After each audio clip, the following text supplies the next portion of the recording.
Assalamualaikum warahmatullahi wabarakatuh. Selamat datang dalam video edukasi ini. Pada kesempatan kali ini, kita akan membahas topik yang sangat penting dalam perekonomian Indonesia, yaitu koperasi dan sistem ekonomi Indonesia. Koperasi dikenal sebagai soko guru perekonomian nasional, yang berarti pilar utama dalam membangun ekonomi berbasis gotong royong dan kesejahteraan bersama. Namun, apakah peran koperasi masih relevan di era modern saat ini? Dan bagaimana koperasi berkontribusi dalam sistem ekonomi Indonesia? Mari kita bahas lebih dalam di video kali ini. Etimologis, kata koperasi berasal dari bahasa Inggris, corporation, yang berarti kerjasama. Dalam bahasa Arab, dikenal dengan istilah syirkah atau syarikah, yang berarti persekutuan atau perserikatan. Menurut Undang-Undang Nomor 25 Tahun 1992, koperasi adalah badan usaha yang beranggotakan orang seorang atau badan hukum dengan berlandaskan prinsip koperasi, sekaligus sebagai gerakan ekonomi rakyat yang berasaskan kekeluargaan. Prinsip dasar koperasi meliputi keanggotaan yang bersifat sukarela dan terbuka, pengelolaan dilakukan secara demokratis, pembagian sisa hasil usaha atau SHU secara adil, kemandirian, pelatihan bagi anggota koperasi, dan kerjasama antar koperasi. Peran koperasi dalam sistem ekonomi Indonesia. Indonesia menganut sistem ekonomi Pancasila yang didasarkan pada nilai-nilai yang terkandung dalam Pancasila dan Undang-Undang Dasar 1945, Pasal 33. Sistem ini menekankan asas kekeluargaan, gotong royong, serta demokrasi ekonomi.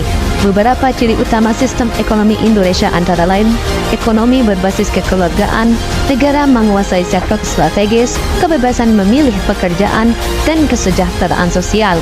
Dalam sistem ekonomi ini, koperasi memiliki peran yang sangat penting sebagai alat untuk memperkokoh ekonomi rakyat dan mengurangi kesenjangan sosial, berbeda dengan kapitalisme yang hanya menguntungkan pemilik modal dan sosialisme yang mengutamakan kepemilikan negara. Koperasi memberikan keseimbangan antara kepentingan individu dan kepentingan bersama. Salah satu contoh koperasi yang sukses di Indonesia adalah Koperasi Bumi Raya Lombok Timur. Koperasi ini didirikan pada tahun 2006 dengan tujuan utama membantu tenaga kerja Indonesia, TKI, atau pekerja migran Indonesia atau PMI agar dapat berwirausaha di kampung halaman mereka sendiri. Jumlah anggota koperasi ini mencapai lebih dari 15.000 orang dan telah mempekerjakan lebih dari 130 pegawai. Koperasi ini bergerak di bidang pembiayaan syariah dan usaha grosir sembako berbasis bagi hasil. Koperasi Bumi Raya juga memberikan pendidikan produktif bagi anggotanya agar dapat mengelola usaha secara mandiri. Keberhasilan koperasi ini menunjukkan bahwa koperasi ini bisa menjadi solusi bagi masyarakat untuk meningkatkan kesejahteraan tanpa harus bergantung pada pekerjaan di luar negeri. Dari pembahasan tadi, dapat disimpulkan bahwa koperasi memiliki peran penting dalam membangun ekonomi yang lebih adil dan berkelanjutan. Kesimpulan utama yang dapat kita ambil adalah koperasi merupakan badan usaha berbasis kekeluargaan dan gotong royong. Dalam sistem ekonomi Indonesia, koperasi berperan sebagai pilar ekonomi rakyat. Koperasi yang dikelola dengan baik dapat meningkatkan kesejahteraan anggota dan mengurangi kesenjangan sosial.